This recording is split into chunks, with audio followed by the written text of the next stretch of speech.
जय हिंद दोस्तों, स्वागत है आपका अर्पित मैथ्स मनिया में। आज है डे 13 अपनी यूपीएसआई 350 प्लस टारगेट सीरीज़ का। हम लोग आज जो हिंदी में कवर करेंगे, हिंदी में हम लोग संज्ञा कवर करेंगे। फिर उसके बाद संज्ञा में हम लोग वचन, हम लोग लिंग कंप्लीट कर चुके थे, अब हम लोग इसका वचन कंप्लीट करेंगे, ठीक है। फिर उसके बाद हम लोग करेंगे समास। समास में हम लोग करेंगे अव्ययभाव, कर्मधारय, द्विगु समास। ये समास जो है ये छोटे छोटे हैं, मतलब थोड़े टॉपिक के। तत्पुरुष में हम लोगों के उसके पूरे अपादान, संप्रदान, मतलब इस टाइप के जो उसके पाठ हैं वो भी पढ़ने पड़ेंगे। द्वंद्व में भी समाहार, इतर इतर इस तरीके के हैं। और फिर उसके बाद बच जाएगा अपना बहुब्रीहि समास, उसको भी कंप्लीट करना रहेगा। रस हम लोग कंप्लीट कर चुके थे, अब हम लोग करेंगे रस के एमसीक्यू। आप चाहें तो ये जो राजपाल सिंह की बुक है उससे कंप्लीट कर सकते हैं, या फिर जो आदित्य पब्लिकेशन की बुक रहती है एमसीक्यू प्रीवियस ईयर की, उससे भी कंप्लीट कर सकते हैं। अब बात करते हैं वकैब की। तो वकैब में वही करेंगे हम लोग, विलोम, पर्यायवाची और अनेकार्थी शब्दों के लिए एक शब्द, मुहावरे, समश्रुति, भिन्नार्थक शब्द, इस तरीके के जो शब्द थे वो कंप्लीट करेंगे। फिर उसके इम्पोर्टेंट चीज़ बात करते हैं हम लोग हिंदी साहित्य की। अगर आप हम लोग मॉक दे रहे होंगे या प्रीवियस ईयर लगा रहे होंगे तो आपको मालूम चल गया होगा कि ये टॉपिक कितना इम्पॉर्टेंट टॉपिक है, कितने क्वेश्चन यहाँ से बनते हैं। तो यहाँ पे हिंदी साहित्य एवं पुरस्कार में हम लोग पेज नंबर 494 से 495 के बीच में नाटककार एवं नाटक दिए गए हैं, तो हम लोग उसका आज वो तैयार करेंगे। उसी के साथ हम लोगों ने जो इसी में एक अलग से पार्ट चालू किया था, जो प्रमुख पंक्तियाँ किसी कवि की क्या होती हैं, तो हम लोग वो करेंगे। तो इसमें हम लोग भक्ति काल की प्रमुख पंक्तियाँ करेंगे, जो कि पेज नंबर 506 से लेके 508 तक की हैं, ठीक है।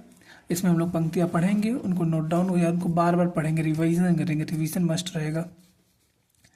और हम लोग बात करते हैं जीएस की। आज हम लोग जीएस में हम लोगों ने कम से उठाया है, उसका रीज़न ये है, हम लोग जीएस में केवल दो चीज़ कंप्लीट करेंगे, संवैधानिक और गैर संवैधानिक निकाय, और अर्थव्यवस्था में हम लोग करेंगे भुगतान संतुलन और गरीबी।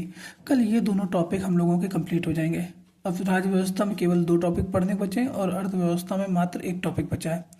कल जैसे ये दोनों कंप्लीट हो जाएंगे, कल हम लोग ये दोनों कंप्लीट करके फिर उसके बाद हम लोग जो हिस्ट्री के लिए हम लोग वन शॉट देख लेंगे किसी न किसी टीचर के। मेरा जो सजेशन रहेगा वो परमार सर के लिए रहेगा, या फिर किसी और दूसरे टीचर का देख लेंगे जो RWA में है, उनके सर का देख लेंगे, या विवेक सर का देख सकते हैं, देख लेंगे किसका देखना है।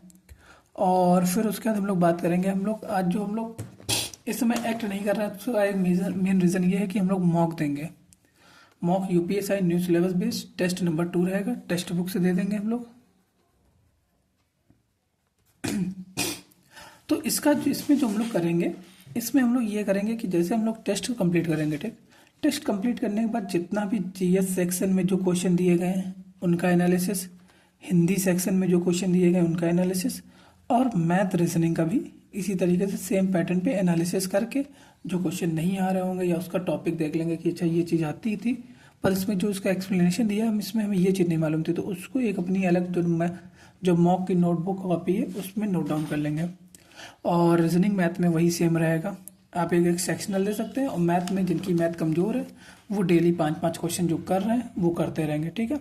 आप ये जो डेली टारगेट है आप इसको करते रहेंगे तो आपको मालूम चलेगा कि आपका हिंदी में लगभग 60% के आसपास का सिलेबस आपका कंप्लीट हो चुका है। अगर आप लोग लगातार 12 दिन में होंगे, 12 दिन अगर आप लोगों ने किए होंगे तो यहाँ से 60% आपका हिंदी में सेक्शन कंप्लीट हो चुका है।